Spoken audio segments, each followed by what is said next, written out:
हरे कृष्णा। आप सभी का हार्दिक स्वागत है। आई थिंक हम ने बीच में 2 सैटरडे या पर 3 सैटरडे के बाद हम मिल रहे हैं। तो आज बहुत ही शुभ दिन भी है। आज श्री श्रीवास ठाकुर जी का तिरुभाव दिवस है। तो किसी को याद है हमने जब हमारा लास्ट सैटरडे सेशन हुआ था उसमें हमने क्या डिस्कस किया था? हम कितने चैप्टर्स डिस्कस कर चुके हैं अभी तक? तो हम चैतन्य चरितामृत आदि लीला का अध्ययन कर रहे हैं और इसमें हम अध्याय 1 से लेकर 4 तक कवर कर चुके हैं। आज के सत्र में हम अध्याय 5, जिसमें श्री नित्यानंद प्रभु की महिमा का वर्णन हुआ है, उस पर चर्चा करेंगे। तो ये जो अध्याय है, अध्याय 7 तक, ये मंगलाचरण का ही विस्तार है। जो पहले 14 श्लोकों में आदि लीला, पहले प्रथम अध्याय में जो पहले 14 श्लोक है, उसमें कृष्णदास कविराज गोस्वामी मंगलाचरण कर रहे हैं और उस मंगलाचरण को विस्तार से समझा रहे हैं इन्हीं श्लोकों में। अध्याय 7 तक ये मंगलाचरण चलता है। तो सबसे पहले अध्याय में उन्होंने वंदे गुरु ईश भक्त ईशम ईश अवतार का इस श्लोक के बारे में बताया। दूसरे अध्याय में कि किस ये स्थापित किया कि कैसे श्री चैतन्य महाप्रभु वास्तव में परम पुरुषोत्तम भगवान है। अलग अलग प्रमाणों को उन्होंने उजागर किया। पहले उन्होंने स्थापित किया कि कैसे कृष्ण ही परम पुरुषोत्तम भगवान है, और फिर ये स्थापित किया कि वही कृष्ण महाप्रभु हैं, उनसे अभिन्न है। फिर तीसरे अध्याय में उन्होंने इस बात का वर्णन किया कि कैसे महाप्रभु क्यों प्रकट होते हैं। महाप्रभु के प्राकट्य के जो कारण है उसको 2 श्रेणियों में बांटा गया है, एक बाह्य कारण और एक अंतरंग कारण। तो बाह्य कारण का वर्णन तीसरे अध्याय में होता है। क्या क्या कारण है महाप्रभु के प्राकट्य के? बाह्य कारण क्या क्या है, याद है किसको? क्यों प्रकट हुए महाप्रभु, और उसके मुख्य बाह्य कारण क्या क्या है? तो जी मैं बताऊं। बताइए बताइए। मेरी कोई श्लोक है ना, अनर्पिता चरिम चिरात करुण्या तीर्णा खलु समर्पयितुम उन्नतो जल रसाम स्वभक्ति श्रियम हरि पुरट सुंदर दुति कदम संति पिता सदा हृदय कंदरे स्फुरतु वह सची नंदन। जो जो क्या कहते हैं, ज्ञान था चिरकाल से, जो जो कोई नहीं दे पा रहा था, जो बहुत समय से मतलब सुप्त अवस्था में पड़ा होता, उसको चैतन्य महाप्रभु लोगों को देने के लिए आए और अपने सुंदर द्युति के साथ, मतलब अपने सुंदर रूप के साथ वो इस धराधाम पे प्रकट हुए कलयुग में लोगों का उद्धार करने के लिए। ठीक है। तो ये एक कारण है कि वो प्रेमा भक्ति या व्रज प्रेम देने के लिए प्रकट हुए। और क्या कारण है इस राशि के गुरु? Acharya loudly called him by offering tulsi leaf and the Ganges water. ठीक है। He came to fulfil the appeal of Advaitacharya. Advaitacharya की पुकार के लिए वो प्रकट हुए। और एक कारण और है। श्री राधाया राधा प्रभु जी, जो राधा जी का भाव उनको क्या मतलब महसूस होता है, उसको आस्वादन करने के लिए भी ये भगवान तो चैतन्य अंतरंग कारण महाप्रभु हुआ, का। मतलब बाह्य कारण कारण To और। spread the holy names. हाँ, तो इस Sangeetam. कलयुग का जो युग धर्म है हरिनाम संकीर्तन, उसका शुरुआत करने के लिए और उसका प्रचार करने के लिए वो प्रकट हुए। ठीक है। तो inaugurate the sankirtan movement to distribute Braj prem and to fulfil the to reciprocate with the appeal of Advaitacharya. तो इन कारणों का विस्तार से वर्णन होता है अध्याय 3 में। और फिर जो अगला अध्याय है, अध्याय 4, उसमें कृष्णदास कविराज गोस्वामी वर्णन कर रहे हैं महाप्रभु के प्राकट्य की जो दूसरी श्रेणी है, अंतरंग कारण और इंटीमेट रीजंस। तो वो कौन कौन से हैं? सबसे पहला इंटरनल रीजन क्या है महाप्रभु के प्राकट्य का? Anyone who has not raise your hand and can then answer.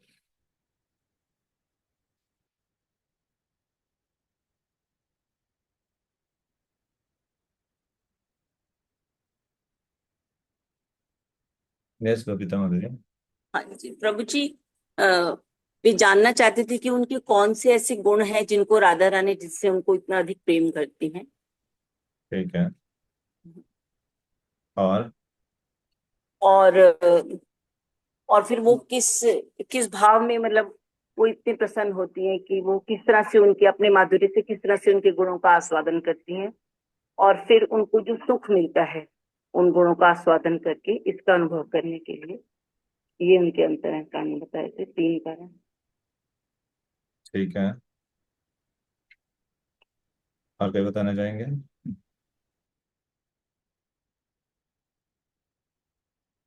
तो मुख्यतः बताते हैं कि कृष्ण की ऐसी 3 डिजायर्स हैं जिसको वो पूरा करने के लिए आते हैं।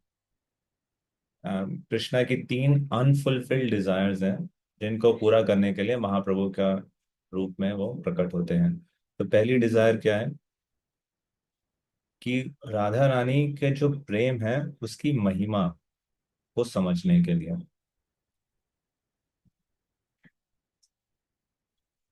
राधा रानी का अंदर इस प्रकार के गुण हैं जो कृष्ण को पूर्ण रूप से उन्मुक्त कर देते हैं। तो वो ये समझ ही नहीं पाते हैं कि उनकी राधा रानी के अंदर ऐसे कौन से गुण हैं जिसकी वजह से मैं इतना ज्यादा पागल हो जाता हूँ। अ, और बताते हैं कि कृष्णा उनके डांसिंग स्टूडेंट के रूप में एक्ट करते हैं। She completely control Krishna. So to understand the greatness of that love, that was the first desire. The second था to taste his own sweetness. मदीय अद्भुत मधुरिमा, जिसमें कृष्णदास कविराज गोस्वामी उनके जो स्वीटनेस है और उनकी जो ब्यूटी है उसका वर्णन करते हैं कि इतनी अद्भुत है, अनंत है, पूर्ण है, कोई इसकी सीमा नहीं प्राप्त कर सकता। सिर्फ राधा राधिका जिनका जो प्रेम है एक दर्पण के समान है उसको आस्वादन कर सकती है। आ, उनका अद- उनकी जो महिमा माधुर्य है उसमें मतलब अनंत रूप तक वो विस्तार कर रही है, उसमें और कोई स्कोप नहीं है विस्तार करने का। फिर भी राधा रानी के प्रेम रूपी दर्पण में वो नए नए सौंदर्य के रूप में वो प्रदर्शित होती रहती है। किस प्रकार से कृष्ण के मधुर का और राधा रानी के प्रेम के बीच में प्रतिस्पर्धा रहती है। अलग अलग भक्त उसका आस्वादन करते हैं अपने संबंध के अनुसार। और जब कृष्ण अपने रूप का दर्शन करते हैं एक दर्पण में, तो उनकी ये इच्छा होती है कि राधा रानी के समान जो उनका ये रूप का स्वीटनेस है इसको वो आस्वादन कर सकें।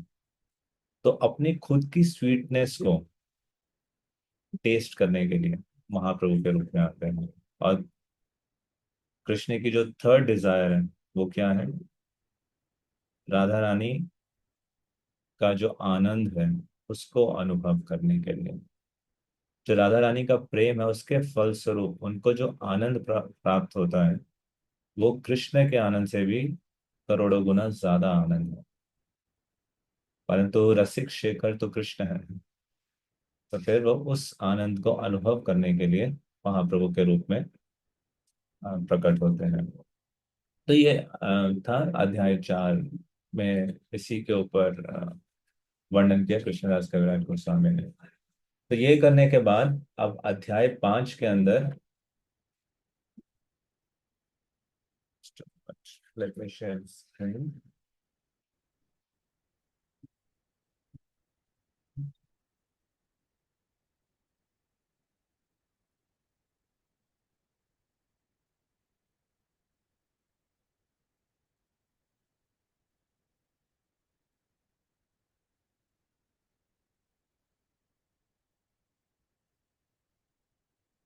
अध्याय 5 में नित्यानंद प्रभु की महिमा का वर्णन किया है।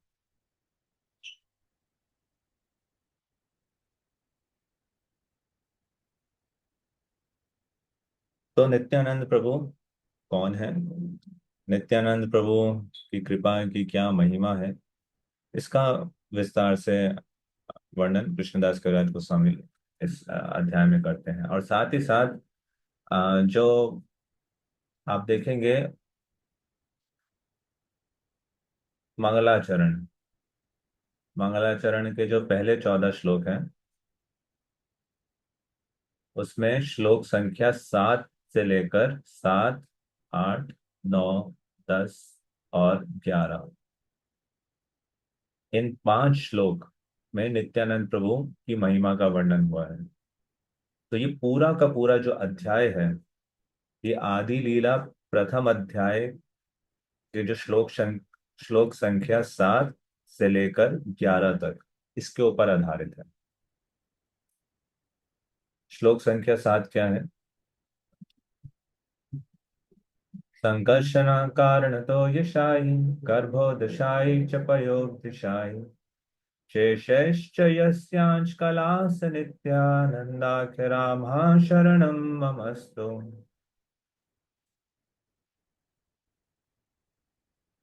कि नित्यानंद राम सदैव मेरे स्मरण के विषय हों। संकर्षण, शेषनाग और विष्णु, कौन कौन से? जो कारण सागर पर, गर्भ तक सागर पर और क्षीर सागर पर विश्राम करते हैं, वो उनके अंश के अंश के अंश, अंश के अंश हैं और साथ ही अंश के अंश के अंश हैं।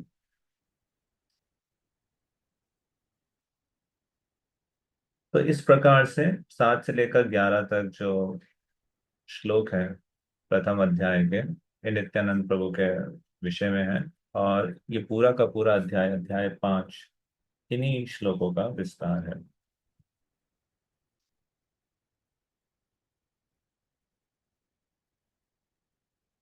हालांकि ये अध्याय काफी बड़ा है, इसमें 235 प्यार है और बहुत ही विस्तार में एक एक तत्व के ऊपर कृष्णदास कविराज गोस्वामी ने वर्णन किया है। और कई सारे श्लोक ऐसे हैं जिसपे कई कई पेज के तात्पर्य हैं।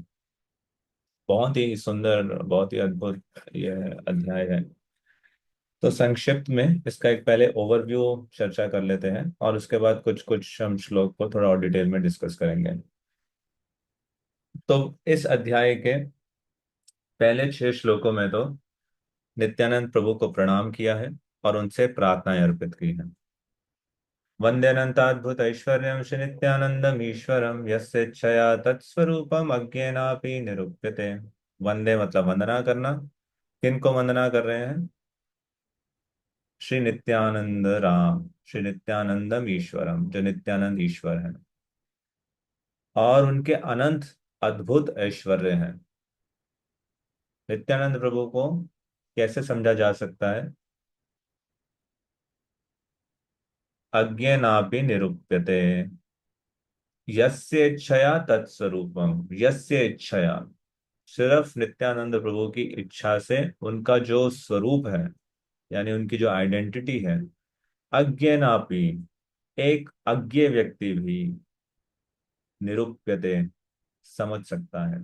तो इस अध्याय को समझने के लिए, नित्यानंद प्रभु के बारे में जो सत्य है उसको समझने के लिए नित्यानंद प्रभु की ही कृपा चाहिए होगी। सिर्फ उनकी इच्छा से हम इस अध्याय को समझ सकते हैं। तो बहुत सुंदर सुंदर प्रार्थनाएं हैं। जय जय श्री चैतन्य, जय नित्यानंद, जय अद्वैत चंद्र, जय गौर भक्त वृंदा। यही 6 श्लोके कहिला कृष्ण चैतन्य महिमा, 5 श्लोके कहे नित्यानंद तत्व सीमा। सर्व अवतारी कृष्ण स्वयं भगवान, ताहार द्वितीय देह श्री बलराम। सबसे पहले क्या स्थापित किया कि कृष्ण कैसे परम पुरुषोत्तम भगवान है, उनके जो पहले अवतार है वो है श्री बलराम। वो उनका दूसरा, द्वितीय कहा, उनका दूसरा देह है बलराम। एका ही स्वरूप दो है भिन्न मात्र काया, आद्य काया व्यूह कृष्ण लीला रस सहाया। तो ये दोनों एक ही आइडेंटिटी है, सिर्फ उनके रूप में अंतर है। और बलराम कृष्ण के पहले विस्तार है और कृष्ण की दिव्य लीलाओं में उनका सहयोग करते हैं। तो इस प्रकार से पहले 6 श्लोकों में तो वो प्रणाम कर रहे हैं और प्रार्थनाएं अर्पित कर रहे हैं। सई कृष्ण नवद्वीपे श्री चैतन्य चंद्र सई बलराम संगे श्री नित्यानंदा। जिस प्रकार से कृष्ण चैतन्य चंद्र के रूप में प्रकट हुए, उसी प्रकार से बलराम नित्यानंद के रूप में प्रकट हुए हैं। उसके बाद अगले 6 श्लोकों में नित्यानंद प्रभु के 5 रूप हैं, उनका वर्णन हुआ है। कौन कौन से 5 रूप हैं? अब देखेंगे ये जो श्लोक है,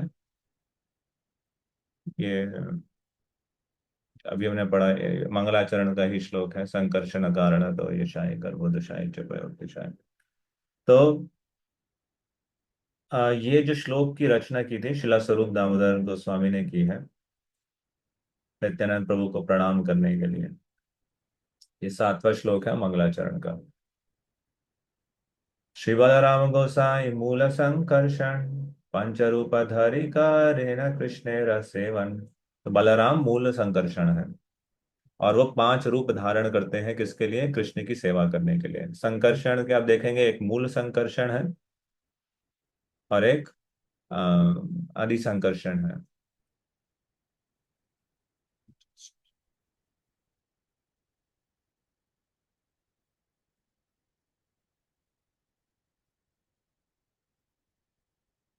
तो मूल संकर्षण बलराम को कहते हैं। और जो महासंकर्षण है, उनका जो द्वितीय अभी आगे आएगा इस अध्याय में, जो सेकंड चतुर्व्यूह विस्तार होता है, सेकंड क्वाड्रुपल एक्सपेंशन, उसमें जो संकर्षण होते हैं वो महासंकर्षण होते हैं। तो जो बलराम है वो मूल संकर्षण है और 5 रूप में अपना विस्तार करते हैं भगवान कृष्ण की सेवा के लिए। कौन कौन से हैं वो? सृष्टि आधिक सेवा तार अज्ञार पालन शेष रूपे करे कृष्णेरा विविध सेवन। तो पहला रूप है उनका महासंकर्षण के रूप में वो विस्तार करते हैं। फिर कारण कारणाभिशाई, गर्भोदिशाई, क्षीरोदक्षाई और शेष। ये जो 5 रूप हैं, ये पूरे के पूरे आध्यात्मिक और भौतिक जगत की सृष्टि और उनके मेंटेनेंस के लिए जिम्मेदार है। इन 5 रूप में बलराम भगवान कृष्ण के कार्यकलापों में उनके सहयोग करते हैं। इसमें से आप देखेंगे महासंकर्षण, कारण विष्णु, गर्भदक्षाय, क्षीरोदक्षाय विष्णु। जो शेष है, ये शेष भी 2 प्रकार के होते हैं। आगे हमने तात्पर्य में पढ़ा था। हाँ, तो उसमें से एक शेष तो इस सृष्टि को धारण करते हैं। अगर एक शेष का रूप होता है जो भगवान की व्यक्तिगत सेवा में पूर्ण रूप से होते हैं, तो 2 रूपों में ही शेष भी आगे विस्तार करते हैं। मतलब उनके 2 रूप होते हैं कृष्ण की सेवा के लिए। तो ये जो शेष है, ये विशेष रूप से कृष्ण की पर्सनल सेवा के लिए अपने आप को एंगेज करते हैं। जैसे कृष्ण की शैया बनते हैं, कृष्ण की पादुकाएं, कृष्ण के आभूषण, या जितने भी कृष्ण की आराधना के लिए जो पैराफेर्नालिया है, वो सब शेष का ही एक्सपेंशन है।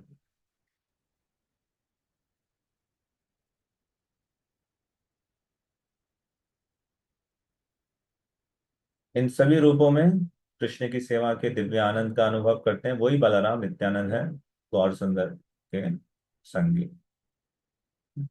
तो इस प्रकार से उन्होंने 7वें श्लोक को इन 4 श्लोकों में बताया, समझाया। इन 4 श्लोकों से व्यक्ति पूरा संसार नित्यानंद प्रभु के सत्य को समझ सकता है। अब जो अगला श्लोक है, ये 12 तक तो सिर्फ एक 7th वर्स का एक्सप्लेनेशन था। अब मंगलाचरण का जो अगला श्लोक है, मायातीते व्यापी वैकुंठ लोके पूर्णैश्वर्य श्री चतुर्व्यूह मध्ये रूपम यस्योद्भाति संकर्षणाख्यम तम श्री नित्यानंद रामम प्रपद्ये। ये जो श्लोक है, अब इसका विस्तार कृष्णदास कविराज गोस्वामी इस अध्याय में वर्स 49 तक करेंगे। तो यानी 13 से लेकर 49 तक सिर्फ इस एक श्लोक की चर्चा की जा रही है। इसका अर्थ क्या है, इसको एक बार देख लेते हैं इस श्लोक को। मायातीत व्यापी वैकुंठ लोके। मायातीत है यानी जो माया है, यहाँ पे माया का मतलब है भौतिक सृष्टि। अतीत है मतलब उस भौतिक सृष्टि से परे। व्यापी वैकुंठ लोक है, इस भौतिक सृष्टि से परे वैकुंठ लोक। और वो कैसा है वैकुंठ लोक? सदैव उसका विस्तार हो रहा है, व्यापी। पूर्ण ऐश्वर्य श्री चतुर्व्यूहा मध्य। और वो वैकुंठ लोक पूर्ण ऐश्वर्य से युक्त है। और श्री चतुर्व्यूह मध्य, तो चतुर्व्यूह जो है वासुदेव, संकर्षण, प्रद्युम्न और अनिरुद्ध का, इसके मध्य, उसके बीच में रूपम यशोद्भाति संकर्षणाख्यम। तो इस चतुर्व्यूह के बीच में जिसका रूप कौन सा है? संकर्षण। यस्य जो जाने जाते हैं, प्रकट होते हैं, और उनको संकर्षणाख्यम, संकर्षण के द्वारा जाने जाते हैं। वासुदेव, संकर्षण, प्रद्युम्न, अनिरुद्ध, इसके बीच में जो संकर्षण है, श्री नित्यानंद राम प्रपद्ये, वो ही नित्यानंद राम, उनको मैं प्रणाम अर्पित करता हूँ। तो मैं नित्यानंद प्रभु को शरणागत होता हूँ, उनको प्रणाम करता हूँ। जो संकर्षण, जो चतुर्व्यूह है, वासुदेव, संकर्षण, प्रद्युम्न, अनिरुद्ध, उसके मध्य संकर्षण के रूप में जाने जाते हैं। ये पूर्ण ऐश्वर्य है। ना सिर्फ वैकुंठ लोक पूर्ण ऐश्वर्य है, परंतु जो संकर्षण का रूप है, ये पूर्ण ऐश्वर्य से युक्त है। और कहाँ पे रहते हैं? वैकुंठ लोक में। ये वैकुंठ लोक कहाँ है? मायातीत व्यापी, इस माया जगत के परे है। अब देखेंगे, अब आगे के श्लोक 49 तक सिर्फ इसके एक, इस श्लोक के एक एक एस्पेक्ट एस्पेक्ट को कृष्णदास कविराज गोस्वामी डिटेल में डिस्क्राइब करेंगे। सबसे पहले डिस्क्राइब करेंगे व्यापी वैकुंठ, मायातीत व्यापी वैकुंठ लोक है। ये वैकुंठ लोक है क्या, इसको डिस्क्राइब करेंगे। फिर डिस्क्राइब करेंगे चतुर्व्यूह क्या है। फिर उस चतुर्व्यूह में संकर्षण कौन है और उनका क्या कार्य है, उसको डिस्क्राइब करेंगे। फिर ये स्थापित करेंगे कि कैसे ये जो संकर्षण है, ये नित्यानंद प्रभु का एक अंश है, और वो नित्यानंद प्रभु को मैं शरणागत होता हूँ। ठीक है। अगर आपने देखा हो, जो जो पिछला श्लोक था, संकर्षण कारण तो यशाई गर्भो दशाई च पयोदिशाई यस्य नहीं, इससे पहले वंदे अनंताद्भुत ऐश्वर्यम श्री नित्यानंदम ईश्वर यस्य इच्छया तत्स्वरूपम अज्ञानापि निर। तो जो नित्यानंद प्रभु के अनंत ऐश्वर्य हैं, वो ऐश्वर्य कौन से हैं? उनके अनंत ऐश्वर्य, उसका एक झलक हम इन श्लोकों में भी देखेंगे। जैसे यहाँ पे भी ये श्लोक आया ना, पूर्ण ऐश्वर्य। तो नित्यानंद प्रभु का पूर्ण ऐश्वर्य है क्या, उसका एक एक झलक इन श्लोकों में है। तो क्लियर है। अब ये 49 तक सिर्फ इसी एक वर्स को कृष्णदास कविराज गोस्वामी डिटेल में डिस्क्राइब कर रहे हैं। तो इसमें सबसे पहले तो क्या चर्चा कर रहे हैं? पहली लाइन, मायातीत व्यापी वैकुंठ लोके। तो जो परम व्योम है, यानी आध्यात्मिक जगत, जिसमें कृष्ण लोक सर्वोत्तम है, और कृष्ण लोक में द्वारका, मथुरा, वृंदावन, गोकुल, जहाँ पे कृष्ण नित्य लीलाओं का आस्वादन करते हैं, उसका वर्णन है। और इस कृष्ण लोक से फिर नीचे वैकुंठ लोक है, जहाँ पे कृष्ण नारायण के रूप में विद्यमान है, इसकी चर्चा हो रही है।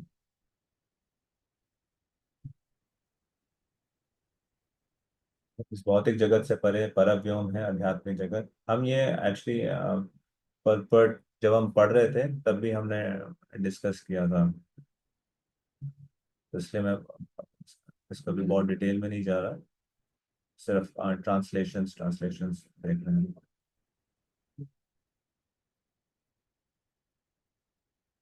बहुत amazing amazing. The disease of the modern civilised man is his disbelief of everything in the revealed scriptures. Faithless non believers cannot make progress in spiritual realisation. तो कैसे कोई समझ सकता है इन सत्य?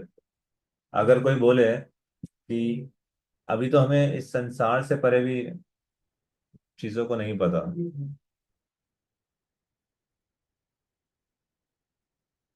लोग चंद्रमा पे जाते हैं, वहां पे भी कहते हैं कोई जीवन नहीं है। सूर्य और बाकी ये ग्लोक और ग्रह की तो बात ही छोड़ दें। तो ये तो सिर्फ भौतिक जगत का एक बहुत ही इनसिग्निफिकेंट पोर्शन है। तो ऐसे एक संसार नहीं, एक ऐसे अनंत संसार, ऐसे अनंत भौतिक संसार है। There are unlimited material universes, uncountable. और उस पूरे मटेरियल यूनिवर्सेस से बियॉन्ड एक स्पिरिचुअल वर्ल्ड है। और वो स्पिरिचुअल वर्ल्ड इससे 3 गुना ज्यादा विशाल है। और वहां पे कितनी विभिन्नताएं हैं, हर चीज स्पिरिट। तो ये सारे जो ट्रुथ हैं, तो पूछेगा क्या प्रूफ है? आप कैसे ये सब बातें कह रहे हो? क्या ये कल्पना नहीं है? आप सिर्फ इमेजिन कर रहे हो। तो इसलिए इसी डाउट को एड्रेस करने के लिए श्रीला प्रभुपाद बहुत डिटेल में ये पर्पस दे रहे हैं कि कैसे इन इन इन इन ट्रुथ्स को समझा जा सकता है और ये कैसे साइंटिफिकली ये एग्जिस्ट करते हैं। और अगर मैं अपने सीमित बुद्धि से उसको मैं समझ नहीं पा रहा, इसका मतलब ऐसा नहीं है कि वो चीज एग्जिस्ट नहीं करती।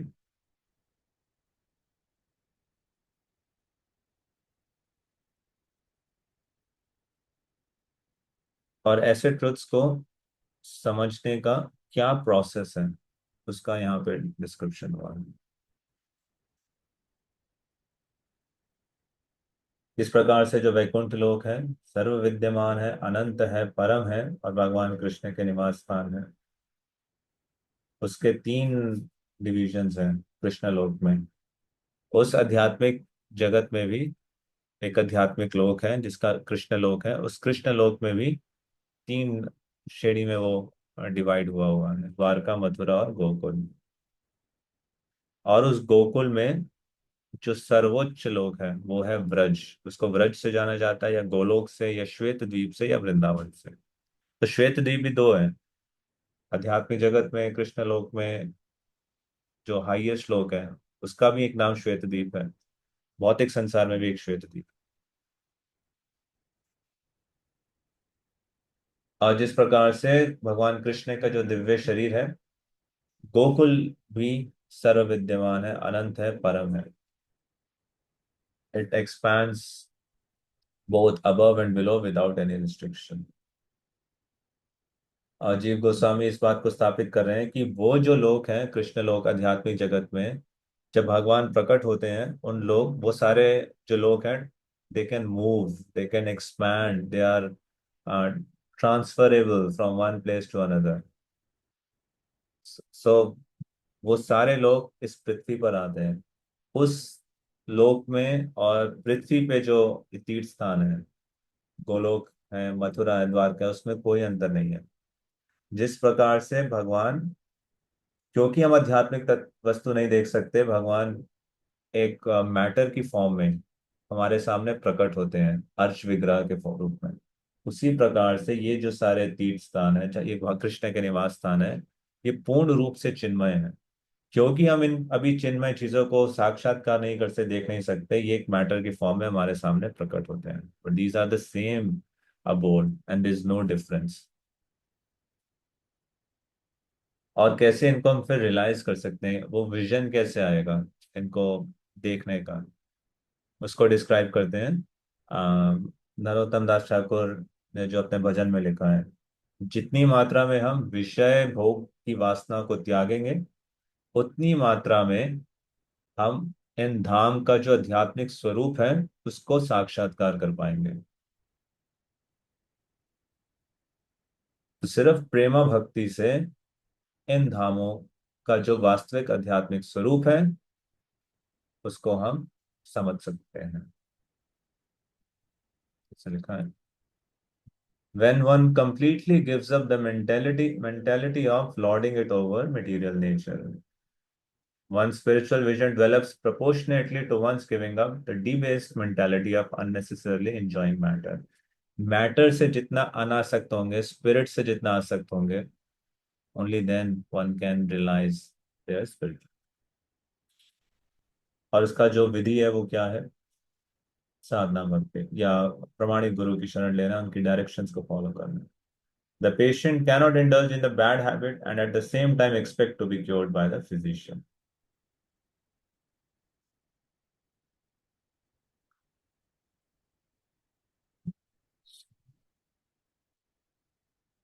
ये श्लोक चिंतामणि प्रकरसत सुकल्प वृक्ष लक्षा वृदेश सुरभिरभिपालयन्तम, पूरे श्लोक का बहुत ही बड़ा पर्पट शिला प्रभुपाद देते हैं इसको डिस्क्राइब करते हुए।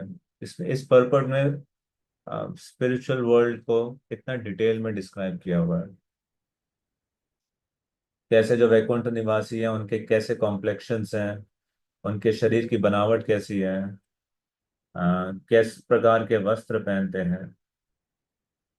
Their bodies are delicate, attractively built. Their eyes are like the petals of lotus flower. They are generally dressed in yellow clothing. The chests are beautifully broad, fully decorated, with necklaces of brilliant diamond-like metal, surrounded by costly jewels. So very in very great detail. किस प्रकार के वहाँ पे airplanes होते हैं, क्या कौन से जेंडर के लोग होते हैं।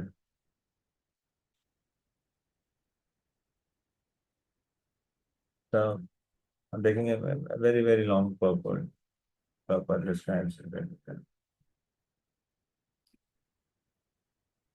और अपने इस स्वरूप का वो मैनिफेस्ट करते हैं मथुरा और द्वारका में। जिस पर ये तो गोलोक का डिस्क्रिप्शन था पिछला श्लोक, ये वाला श्लोक गोलोक का डिस्क्रिप्शन। तो जो बाकी दो श्रेणी है उसके बारे में वर्णन कर रहे हैं फिर अब, मथुरा और द्वारका।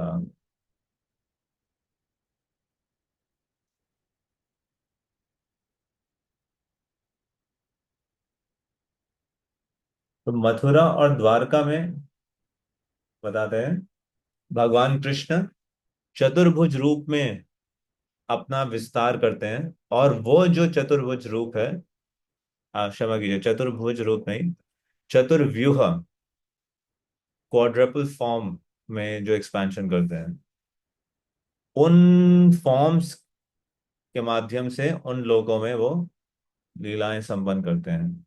वासुदेव, संकर्षण, प्रद्युम्न और अनिरुद्ध, तो इन रूपों में अपना विस्तार करते हैं और इन रूपों से द्वारका और मथुरा में निवास करते हैं।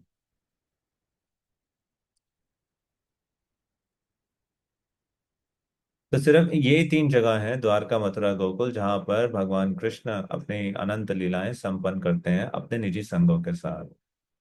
उसके बाद है वैकुंठ लोक, वहां पे वो नारायण के रूप में अपनी लीलाएं संपन्न करते हैं। तो कृष्ण के रूप में वो तो द्विभुज, श्याम सुंदर रूप में दो भुजा, नारायण के रूप में चार भुजा, चतुर्भुज रूप में शंख चक्र गदा पद्म। और श्री भू और नील जो शक्तियां हैं उनकी वहां पे निरंतर चरणों की सेवा करते हैं। तो श्री संप्रदाय से इनका इन इन शक्तियों का वर्णन शिला प्रभुपाद कर रहे हैं, श्री भू और नील शक्तियों का। मध्वाचार्य ने किस प्रकार से इनका वर्णन किया है।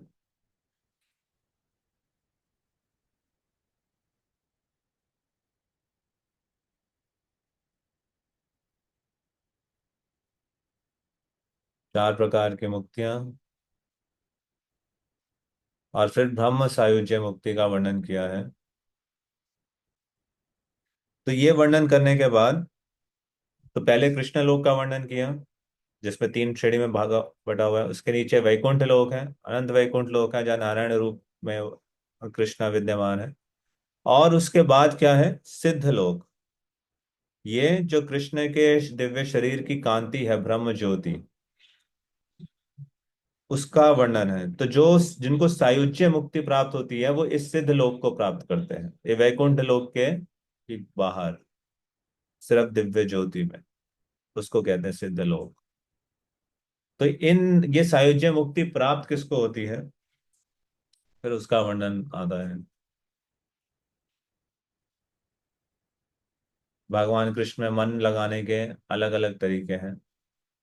तो जो असुर हैं वो किस प्रकार से कृष्ण से द्वेष करते हैं, और जब कृष्ण उनका वध करते हैं तो उनको वैकुंठ लोक नहीं, असायुज्य मुक्ति प्राप्त होती है, तो इस सिद्ध लोक में जाते हैं।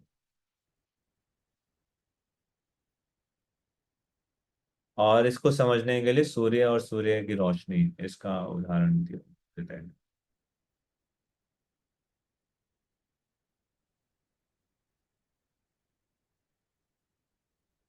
तो ये सारा वर्णन करने के बाद फिर अब इस श्लोक में महासंकर्षण का वर्णन करते हैं, इन 9 श्लोक में। तो कैसे, आप आपको याद है जो हमने ये 40 वर्स है ना।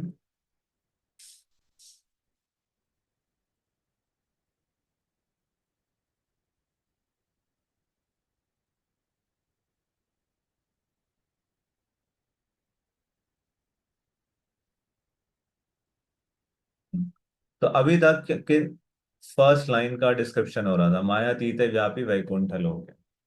ठीक है, कि वैकुंठ लोक क्या है, उसमें क्या क्या विभाजन है, कौन कौन से भगवान के रूप कहाँ निवास करते हैं, और सिद्ध लोक तक वर्णन हुआ। अब क्या वर्णन हो रहा है,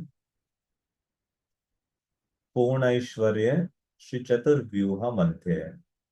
अब चतुर्व्यूह मध्य के लिए चतुर्व्यूह क्या है, उसको कृष्णदास कविराज गोस्वामी डिस्क्राइब कर रहे हैं श्लोक में।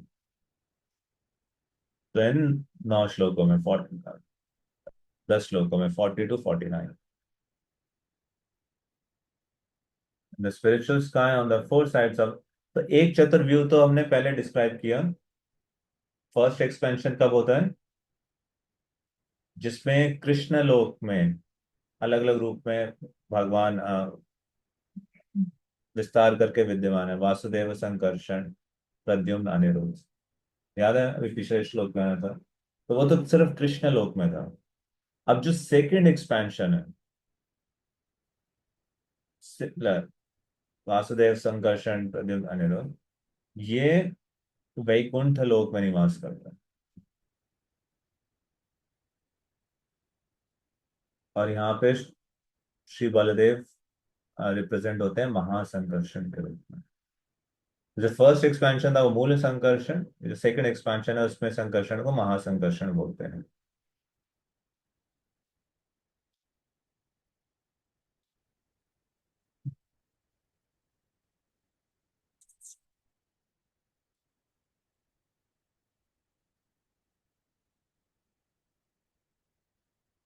फिर उन संकर्षण के ऐश्वर्यों का वर्णन होता है 43 ऑनवर्ड्स।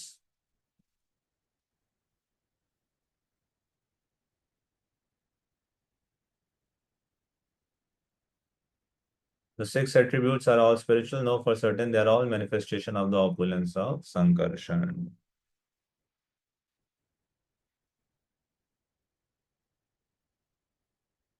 और ये जो संकर्षण है, ये सभी के मेंटेनर हैं, सभी के आश्रय हैं,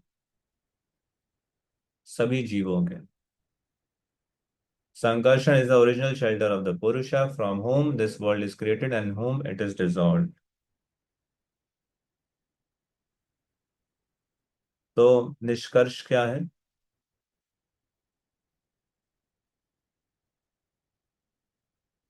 कि वो संकर्षण जो शुद्ध सत्व में दिव्य स्थिति में स्थित है, वो नित्यानंद बलराम के एक अंश है।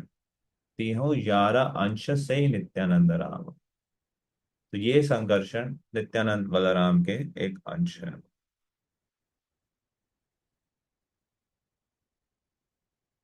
क्लियर है? Any question so far? I know it can be little confusing, but is any question और anything that you want to discuss?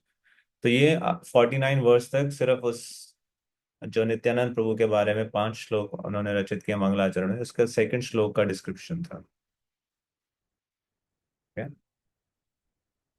49 तक। Yes Rukmini Madhuri. Thank you प्रभु जी। ये जो अनिरुद्ध प्रद्युम्न जो चतुर्युग या फर्स्ट वाला वो आपने बताया कृष्ण लोक में था, सेकंड वाला वैकुंठ लोक में, आपने थर्ड वाला किसमें बताया था प्रभु जी?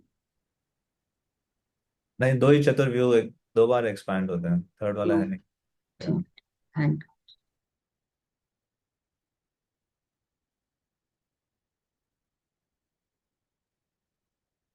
यस प्रभु मंजरी मधुरी। तो मुझे आपने दो श्वेत द्वीप बताए कि एक भौतिक जगत में और एक आध्यात्मिक जगत में। तो भौतिक जगत में कौन सा है श्वेत द्वीप? कृष्णा बुक फर्स्ट चैप्टर याद है, जहाँ पे जाते हैं सारे देवतागण, पृथ्वी गौ माता का रूप धारण करके ब्रह्मा जी के साथ, सारे देवता के साथ भगवान विष्णु से प्रार्थना करने जाते हैं। अभी आएगा, अभी इन तीनों विष्णु का जो डिस्क्रिप्शन है उस डिटेल में उस वहां पे भी आएगा, डिस्कस करते हैं। Okay, thank you. तो कैसे महाविष्णु से सारे अनंत ब्रह्मांड की उत्पत्ति होती है, फिर गर्भोदक विष्णु प्रत्येक ब्रह्मांड में प्रवेश करते हैं, और फिर क्षीरोदक्षाय विष्णु कैसे प्रत्येक कण कण में प्रवेश करते हैं। अभी इसी के बारे में नेक्स्ट डिस्क्रिप्शन। तो जो आदि लीला का जो 8वां श्लोक है, यानी जो नित्यानंद प्रभु से संबंधित दूसरा श्लोक, उसका ये एक्सप्लेनेशन था।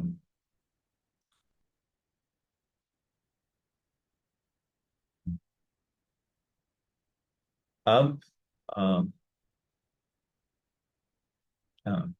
अष्टम श्लोकेरा कैला संक्षेपे विवरण, नवम श्लोकेरा अर्थ शून दिया मन। तो ये इन्होंने 8वें श्लोक का वर्णन किया। कौन सा 8वां श्लोक? प्रथम अध्याय का 8वां श्लोक जो मंगलाचरण का है। वाला श्लोक।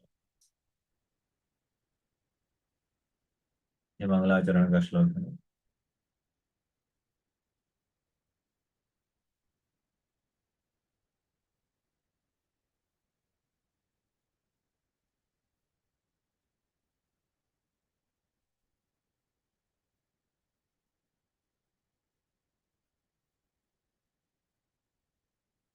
तो इन 5 श्लोकों में नित्यानंद प्रभु की महिमा का वर्णन हुआ है मंगलाचरण में। तो 7 जो उन 5 में से जो पहला श्लोक है, संकर्षण कारण तो ये शायद, इसका विस्तार 5वें अध्याय में 7 से 12 श्लोक में हुआ।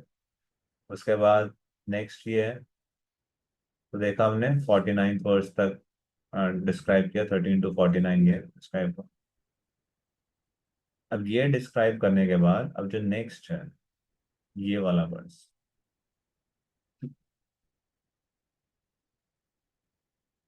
माया भर्ता जान संघाशयांगः शेते साक्षात्कारणाम दुष्मध्ये, यस्यैकां शशि पुमानादिदेवस् तं श्री नित्यानंद रामं प्रपद्ये। हम देखो कि लास्ट लाइन सेम है दोनों इन वर्सेस की, तम श्री नित्यानंद रामं प्रपद्ये, तम श्री नित्यानंद रामं प्रपद्ये, तम श्री नित्यानंद रामं प्रपद्ये, तम श्री नित्यानंद रामं प्रपद्ये। इन सारे वर्सेस का जो लास्ट लाइन है उसमें कि मैं उन नित्यानंद राम के चरणों में अपने आप को शरणागत करता हूँ।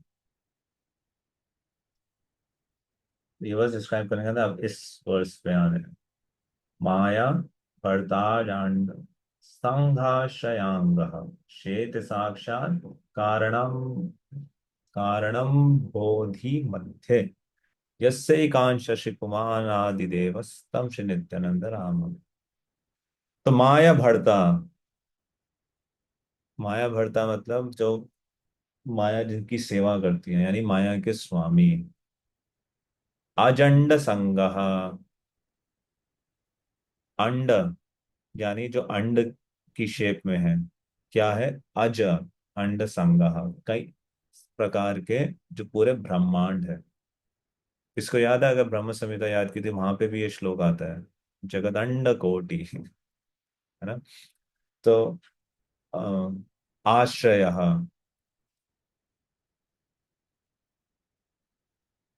तो जितने भी ब्रह्मांड हैं उनके आश्रय हैं।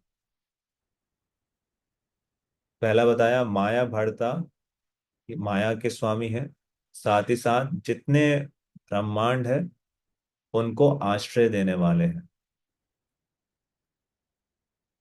अंगः शेते साक्षात कारणम बोधि मध्य, और उनका जो अ, कारण, कारणाम बोधि मध्य, अम बोधि मतलब सागर, कौन सा सागर? कारण सागर। मध्य यानी कारण सागर के मध्य में क्या कर रहे हैं? शेते, लेटे हुए हैं। यस्य एकांश श्री पुमान आदि देवस। तो ये जो कैसे लेटे हुए हैं? स्वयं लेटे हुए हैं? नहीं, जिनका एक सिर्फ अंश लेटा हुआ है, उनके सिर्फ एक अंश है। तो वो अंश कौन है? कारण दक्षाय विष्णु, जो कारण सागर में शेते जो लेटे हुए हैं। यस्य मतलब जिनका, एक मतलब एक, एक अंश, उनका एक अंश।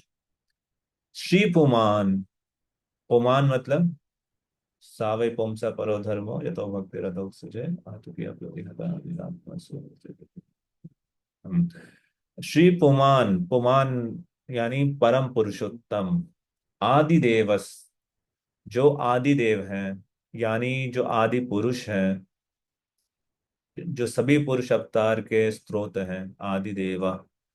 तम श्री नित्यानंद रामम प्रपद्य, उन नित्यानंद राम को मैं शरणागत होता हूँ।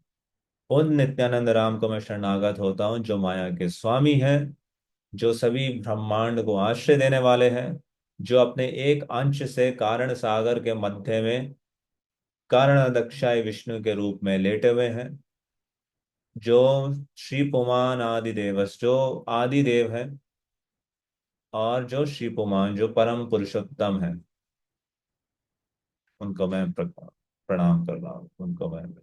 तो ये ये श्लोक है। अब इसको डिटेल में कृष्णदास कविराज गोस्वामी डिस्क्राइब कर रहे हैं नेक्स्ट वर्सेस में।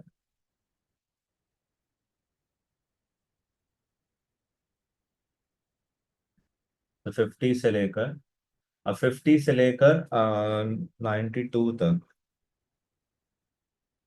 कृष्णदास कविराज गोस्वामी इस वर्स को एक्सप्लेन करेंगे।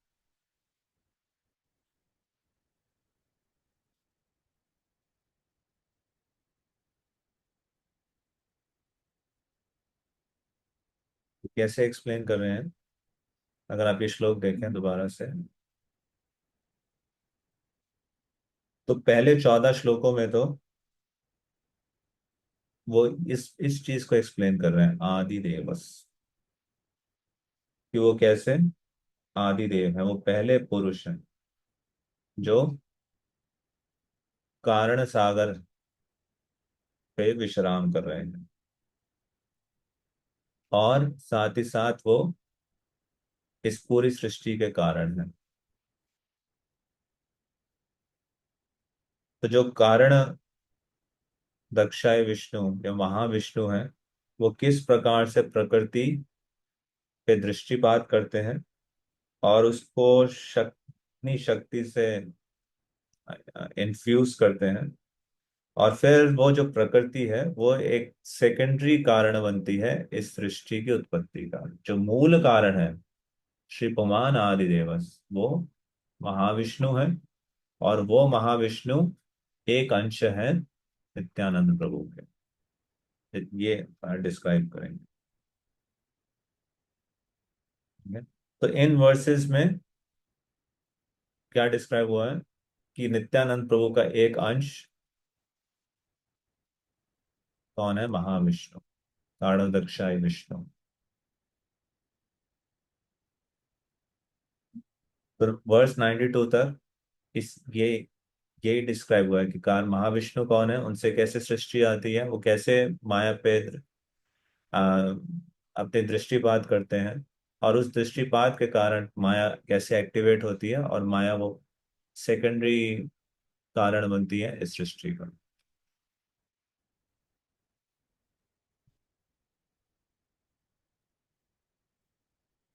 तो वैकुंठ लोक के बाहर क्या है? सिद्ध लोक, और सिद्ध लोक के परे क्या है? कारण सागर।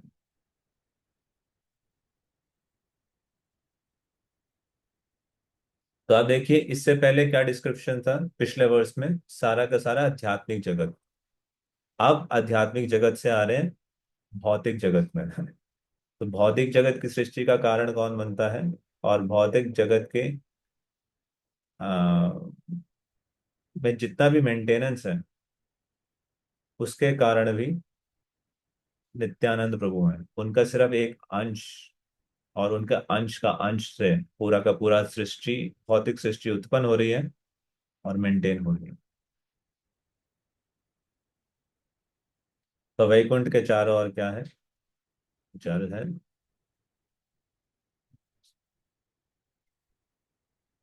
वैकुंठ में भी पृथ्वी, अग्नि, वायु, खम, जल, ये सब प्राप्त होते हैं। ऐसा नहीं कि वहां नहीं है, परंतु वो सब आध्यात्मिक है, पूर्ण रूप से चिन्मय है, चेतन है, मैटर नहीं है।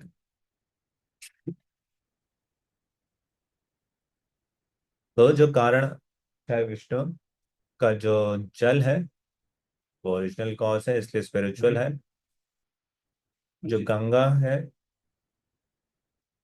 वो कारण दक्ष है विष्णु से ही, उसका ही एक बूंद है।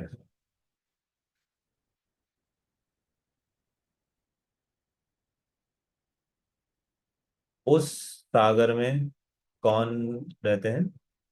संकर्षण का एक अंश। उनको पहला पुरुष बताया गया है, जो भौतिक प्रकृति के भी सृष्टि करता है।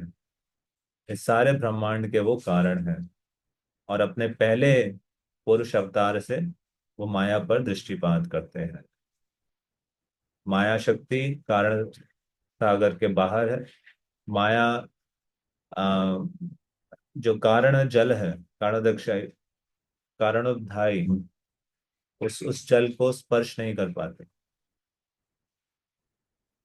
तो माया के भी दो एग्जिस्टेंस है, एक प्रधान और प्रकृति। एक तो एक एक अपने एग्जिस्टेंस है, वो जितने भी भौतिक पदार्थ हैं उनको प्रदान करती है।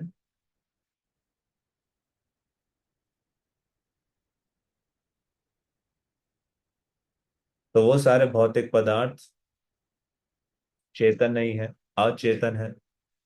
परंतु जब कृष्ण उनमें अपनी कृपा से दृष्टिपात करते हैं, उसको इन्फ्यूज करते हैं, तो वो सेकेंडरी कारण बनती है सृष्टि की उत्पत्ति का। वो अनमैनिफेस्टेड से मैनिफेस्ट होती है। तो इसमें भी शिला प्रभुपाद और डिटेल में ये पर्पस दे रहे हैं, एक्सप्लेन करते हुए कि कैसे जो पूरा का पूरा संसार है, उसका जो कारण है वो स्पिरिट है, वो मैटर नहीं है। मैटर अपने आप में सृष्टि नहीं कर सकता। मैटर से लाइफ क्रिएट नहीं हो सकती, सिर्फ लाइफ से ही लाइफ आती है।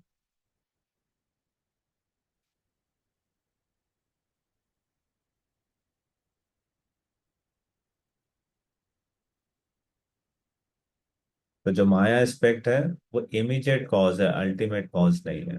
अल्टीमेट कॉज भगवान नारायण है। कि जैसे कोई घड़ा है, घड़े का जो, घड़ा को बनाने का जो कारण है, वो दो कारण है। एक तो पॉटर, कुमार, जिसने वो घड़ा बनाया है, और दूसरा जिन पदार्थों से वो घड़ा बना है। तो जिन पदार्थों से बना है वो तो माया है, परंतु जिसने बनाया है वो नारायण है, वो असली कारण है। भगवान कृष्ण वास्तव में सृष्टि करते हैं और माया उनकी सिर्फ सहायता करते हैं एक यंत्र के रूप में।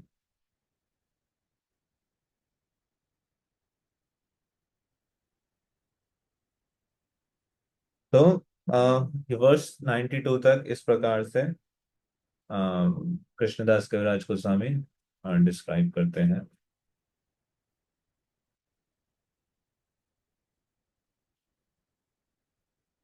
उस श्लोक को, जो 9वां श्लोक है, उसके बाद जो नेक्स्ट श्लोक है, 10th श्लोक।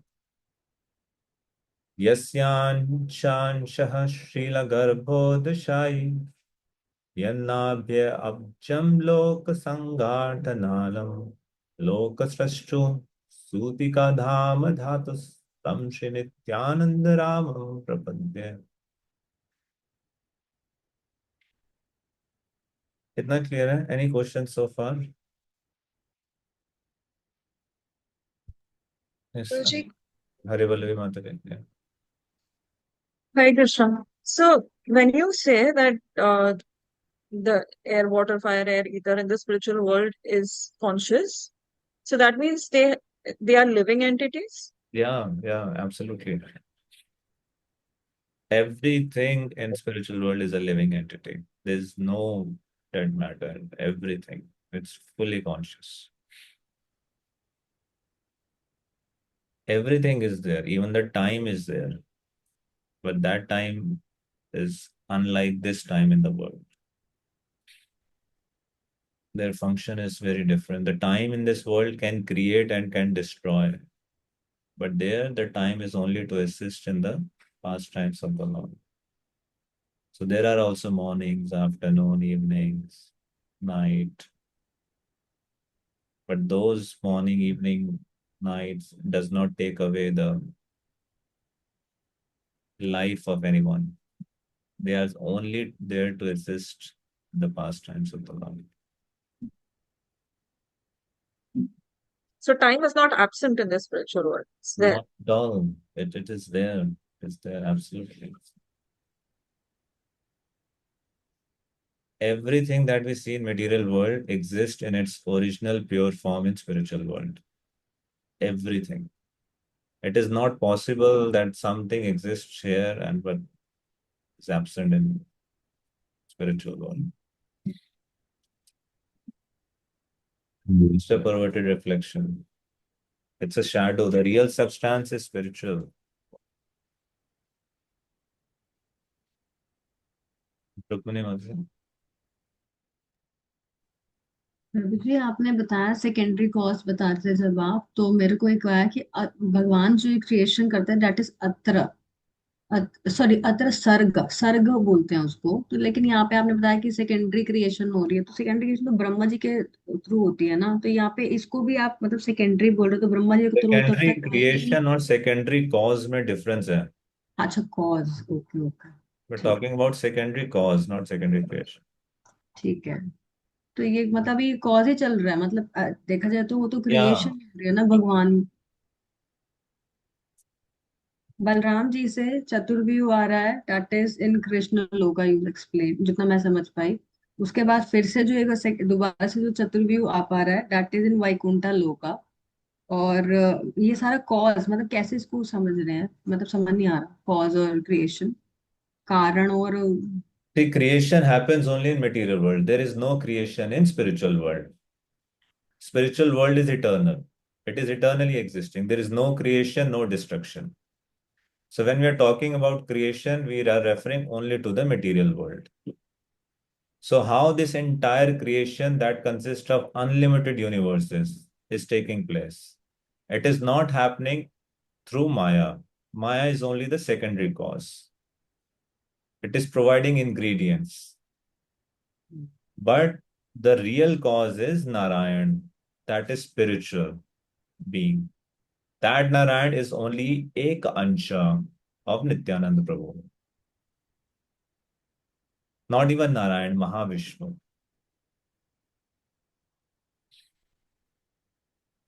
और फिर ये हमने इसके बताने, आगे, yeah, sorry sorry, and that's it. और इसके बाद फिर महाविष्णु के आगे, तो फिर क्षीरोदक्षाय Vishnu, कारणोदक्षाय Vishnu, Yeah, next verse में वो explain कर रहे हैं. तो Yeah. फिर यहाँ तक, मतलब ये अभी ऐसे ही चला है ये ना, बस यहाँ तक पहुंचे। Thank you sir. Yes, Divya कला माधुरी. हरे कृष्ण मुझे रुचि, मुझे बस ये समझना था कि मूल संकर्षण और महासंकर्षण में डिफरेंस क्या है बेसिकली। इतना ही कि वो फर्स्ट क्वाड्रुपल में आता है और दूसरा जो है वो सेकंड क्वाड्रुपल में आता है, और अंश और कला फिर इनका क्या कंट्रीब्यूशन रह जाता है, अंश और कला, उस कॉन्टेक्स्ट में थोड़ा सा समझना था। So मूल संकर्षण is बलराम, बलदेव. उनसे जो expansion होता है that is मूल Sankarshan. He is the original Sankarshan. Okay, Mahasankarshan is expansion of expansion, like that. कला। No, Kala is even the Ansha of the Ansha. Kala is specifically refers to the Shesha, Ananta Shesh. तो महाविष्णु, गर्भदक्षाय विष्णु, शिरोदक्षाय विष्णु, इसको explain करने के बाद कृष्णदास कविराज गोस्वामी शेष को explain करेंगे, अनंत शेष को, जो अपना अनंत विस्तार करते हैं अनंत रूपों में अनंत कृष्ण के अनंत सेवा करने के लिए, और जो अपने अनंत मुखों से अनंत लीलाओं का, अनंत गुणों का व्याख्यान कर रहे हैं. तो वो जो शेष हैं वो कला है, उनके अंश के अंश हैं. सो मतलब भगवान के डायरेक्ट एक्सपेंशन बलराम हुए तो वो अंश नहीं हुए, वो डायरेक्ट हो गए, उसके बाद वाले अंश हुए। बलराम को कृष्ण का द्वितीय रूप बताया गया है कि there is no difference, only form is different. But Balram हर रूप से कृष्ण की, अकेला ईश्वर कृष्ण और सब भृत्य. तो जैसे अकेले कृष्ण स्वामी है, उसी प्रकार से चैतन्य महाप्रभु अकेला ईश्वर है, and everyone else is his servant. Everything that is happening is only to serve him. So Baladev is also Krishna, and he also is Savior Bhagavan. That he is there to serve Krishna in all different forms, in all different rasas. So he's the original spiritual master also. At the same time, he's original Vishnu as well. Okay. Thank you. And same Baladev is Nityananda Prabhu. So just to describe the Aishwarya and the glory of and the truth of Nityananda Prabhu, all these philosophical concepts are explained. These are not just philosophical, these are actually the opulences of the Lord. पूरा spiritual world के जो cause है, पूरा material world के जो cause है, that is Balaram, and that Balaram is Nityananda Prabhu. So with this background, when we know the philosophical truths of Nityananda Prabhu, then when we see his uncommon activities, we'll not become bewildered. We'll see, we know the truth about him.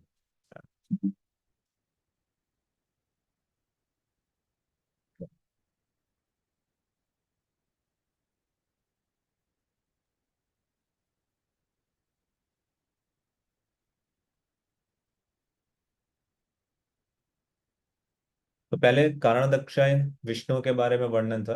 अब नित्यानंद प्रभु की महिमा के लिए अब गर्भोदक्षाय विष्णु. यस्यांश अंशः शिला गर्भोदशाय. यस्या मतलब जिनका, अंश अंशः यानी उनके अंश के अंश, वो कौन है? शिला गर्भोदशाय, गर्भोदक्षाय विष्णु. यन्नाभ्य अब्जम लोक संघाटनालम. नाभि अब्जम, नाभि मतलब उनकी नाभि से, अब्जम मतलब लोटस को, कि नेवल से लोटस निकला। उस लोटस पे क्या था? लोक संघाट नालम, कई सारे लोक थे। नालम मतलब वो स्टेम। वो स्टेम क्या है? लोक सृष्टु हूं। लोक सृष्टु मतलब इन लोकों का जो सृष्टि करता है वो क्या है? कौन है? ब्रह्मा जी, जो इन लोकों की सृष्टि करते हैं। सूतिका धाम, उनका जन्म स्थान है। धातु तम श्री नित्यानंद राम प्रपद्य है। तो मैं उन नित्यानंद राम को शरणागत होता हूँ, प्रणाम करता हूँ, जिनके अंश के अंश कौन है? गर्भोदक्षाय विष्णु। गर्भोदक्षाय विष्णु की नाभि से एक कमल उत्पन्न होता है। वो कमल क्या है? नालम लोक सृष्टु, ब्रह्मा जी का जन्म स्थान है। और वो ब्रह्मा जी कौन है? इस पूरे सृष्टि को संपन्न करने वाले। और वो जो लोटस की स्टेम है, वो जितने भी लोग हैं इस सृष्टि में, उनका रेस्टिंग प्लेस है।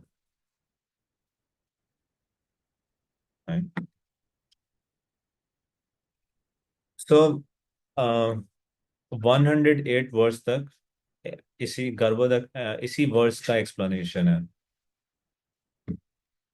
तो सबसे पहले कृष्णदास कविराज गोस्वामी डिस्क्राइब करते हैं कि कैसे महाविष्णु से सारी, जब वो श्वास लेते हैं सारी सृष्टि उत्पन्न होती है। तो वो महाविष्णु हर सृष्टि के अंदर प्रवेश करते हैं गर्भोदक्षाय विष्णु के रूप में। तो वो जो एक सृष्टि होती है उसका हाफ जल से भर जाता है। वो जल क्या होता है? विष्णु का पर्सपिरेशन। और उसी पे 14 लोग उत्पन्न होते हैं, जो बाकी हाफ है। तो महाविष्णु गर्भोदक्षाय विष्णु के रूप में हर सृष्टि में प्रवेश करते हैं। 50% वो वाटर से फिल होता है। उसी पे गर्भोदक सागर में गर्भोदक्षाय विष्णु विश्राम करते हैं। उनकी नेवल से, नाभि से जो लोटस निकलता है, वो बाकी 50% ऑफ क्रिएशन में 14 लोग उसी पे रेस्ट करते हैं। और वही लोटस से ब्रह्मा जी उत्पन्न होते हैं। और वो ब्रह्मा जी आ, उस सारी सृष्टि को आगे क्रियाशील करते हैं, उनको संपन्न करते हैं।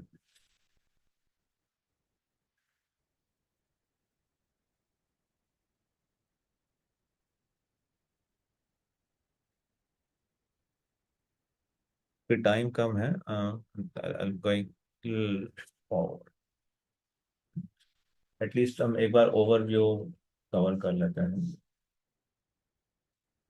ये एक्सप्लेन करने के बाद फिर जो नेक्स्ट वर्स है, यस्यान शांशः परात्माखिलानम पोष्ट विष्णुर्भाति दुग्धाधिशायी शौणि भर्ता यत् कला सोप्यनंत स्तम श्री नित्यानंद रामम प्रपद्ये। यस्य अंश अंश अंशः। कारण महाविष्णु के केस में क्या था? अंश। गर्भोदक्षाय विष्णु के केस में क्या था? अंश अंश। अब क्षीरोदक्षाय विष्णु के केस में क्या है? अंश अंश अंशः। तो वो कौन है? परमात्मा अखिलानाम पोष्ट।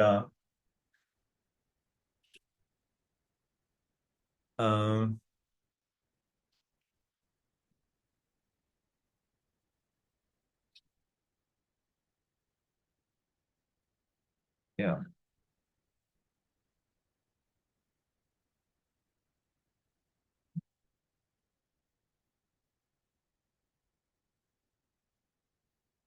तो महाविष्णु हर सृष्टि में गर्भोदक्षाय विष्णु के रूप में प्रवेश करते हैं।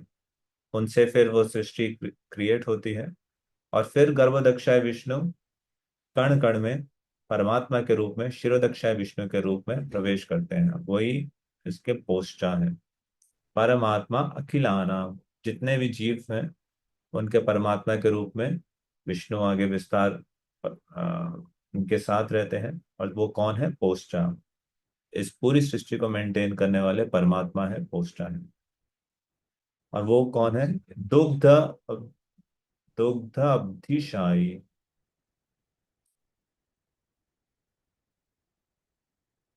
श्रोणी भर्ता शिरोदक्षाय विष्णु। कारणोदक्षाय विष्णु, गर्भोदक्षाय विष्णु और शिरोदक्षाय Vishnu. He's the super soul of all living entities and the maintainer of all the universes. साथ ही साथ शौणी भरता यत कला सुपी अनंतास, जो अनंत हैं उनके भी कौन है? शौणी भरता। इस भरता, इस पृथ्वी को मेंटेन करने वाले, ये पूरे ब्रह्मांड को अ, अपने ऊपर धारण करने वाले कौन है? यत कला। कला मतलब उनके पोर्शन के भी पोर्शन। सा अपि अनंत, वो है अनंत। और ये सारे कौन है? नित्यानंद राम के ही एक्सपेंशन है। तो फिर श्लोक संख्या 116 तक इसी श्लोक को विस्तार से कृष्णदास कविराज गोस्वामी बताते हैं। शिरोदक्षाय विष्णु के कार्यकलापों का वर्णन करते हैं, कैसे वो सभी जीवों के परमात्मा के रूप में उनके साथ विद्यमान है, और इस भौतिक संसार में कोई भी अवतार जो प्रकट होते हैं शिरोदक्षाय विष्णु के माध्यम से ही होते हैं, धर्म की स्थापना करने के लिए और अधर्म का नाश करने के लिए। और फिर अनंत शेष के जो कार्यकलाप है उसका भी वर्णन करते हैं, कि वही विष्णु अनंत शेष के रूप में सारे लोगों को अपने सिर पर धारण करते हैं। उनका क्या स्वरूप है इसका वर्णन करते हैं। सरसों के दाने के समान, सरसों का दाना कैसा होता है? तो उनके जो शेषनाग के फन पर एक सरसों के दाने के समान है ये सृष्टि। तो उनका इससे अंदाजा लगा सकते हैं उनका स्वरूप कितना ही अद्भुत और कितना ही विशाल है।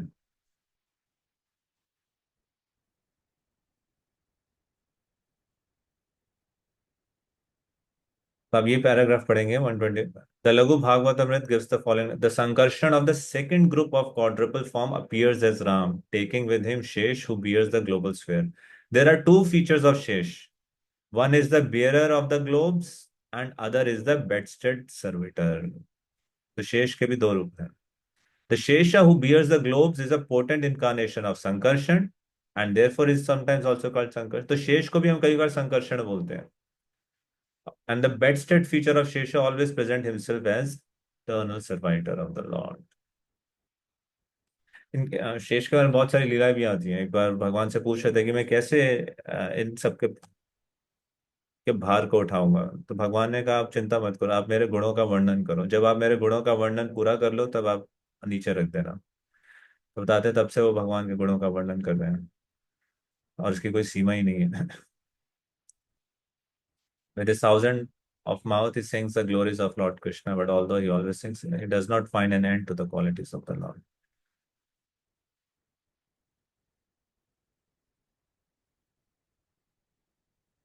और जो चतुष कुमार है वो अनंत शेष से ही श्रीमद् भागवतम सुनते हैं। इमेजिन कीजिए भागवतम क्लास का प्रवक्ता अनंत शेष हो और ऑडियंस में बैठ के भागवतम सुन रहे हैं चतुष कुमार। और तो भगवान कृष्ण की सेवा करते हैं, umbrella, slippers, bedding, pillow, garments, resting chair, residence, इन सब में अपना एक्सपेंशन करके। तो जो हम कीर्तन में भी करताल बजाते हैं, मृदंग बजाते हैं, हारमोनियम बजाते हैं, डीटी किचन में जाके जो वेसल्स होते हैं, पैराफिनेलिया होते हैं, ये सब अनंत शेष का एक्सपेंशन है।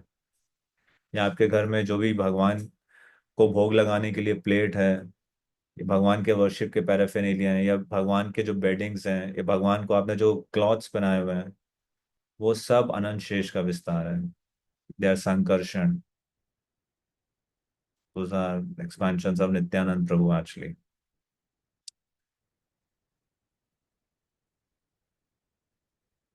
तो उसके बाद कृष्णदास कविराज गोस्वामी बताते हैं उनका नाम अनंत क्यों है। That person of whom Lord Anant is a kala or a part of planet is Lord Nityanand Prabhu, who therefore can know the pastimes of Lord Nityananda.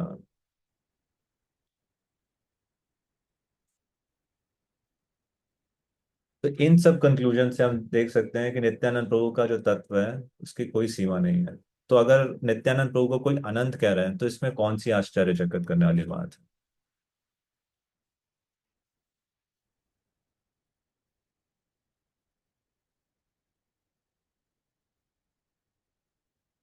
तो नित्यानंद प्रभु सारे अवतारों के स्रोत हैं, और इसलिए क्योंकि उनसे अनंत अवतार अनंत रूप अवतरित होते हैं, भक्त लोग नित्यानंद प्रभु को भी अनंत कहते हैं, और इसमें कोई झूठी बात नहीं है। केहो कहे कृष्ण साक्षात नर नारायण, केहो कहे कृष्ण है साक्षात वामन।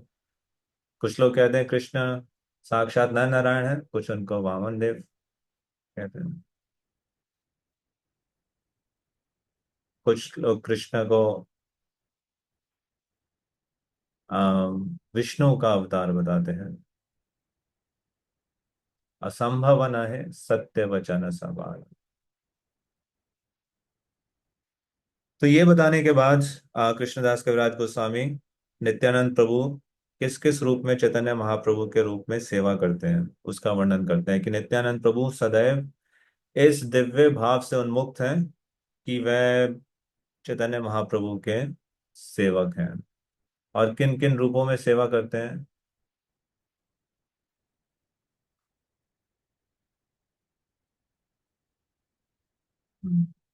कभु गुरु कभु सखा कभु भृत्य लीला, पूर्व ये न तीन भावे ब्रज कैला खेला। कभी उनके गुरु के रूप में, कभी उनके सखा के रूप में, कभी भृत्य के रूप में, सेवक के रूप में। जिस प्रकार से बलराम जी कृष्ण के साथ लीला में उन्होंने संपन्न किया, ऐसे अलग अलग भावों में उसी प्रकार से नित्यानंद प्रभु भी महाप्रभु के साथ लीला संपन्न कर रहे हैं।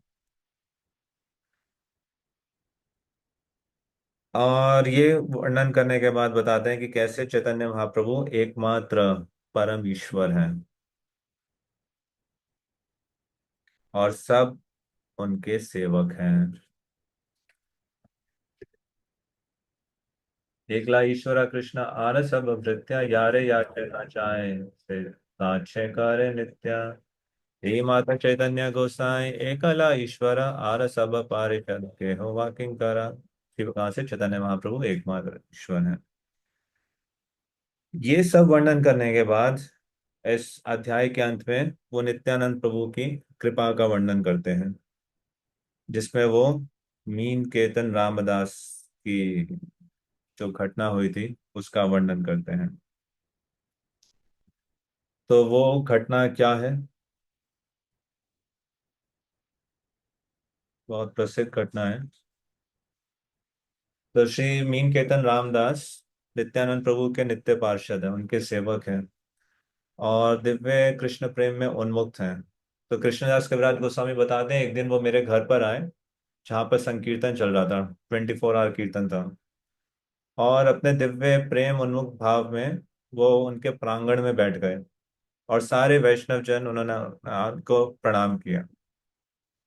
तो उनका ऐसा वो दिव्य प्रेम में उन्मुक्त होते थे कि कभी कभार किसी के कंधे पे चढ़ जाते थे।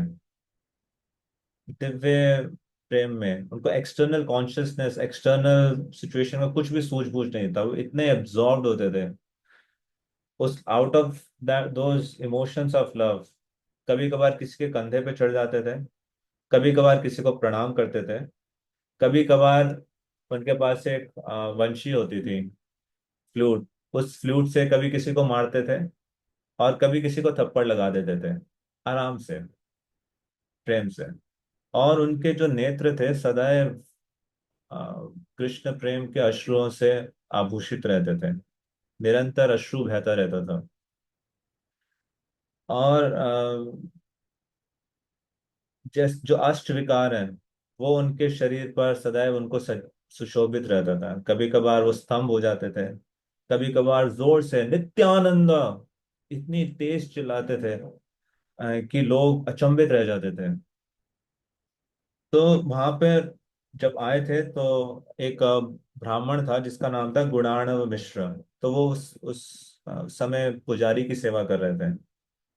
तो उन्होंने मीन केतन को प्रणाम नहीं किया।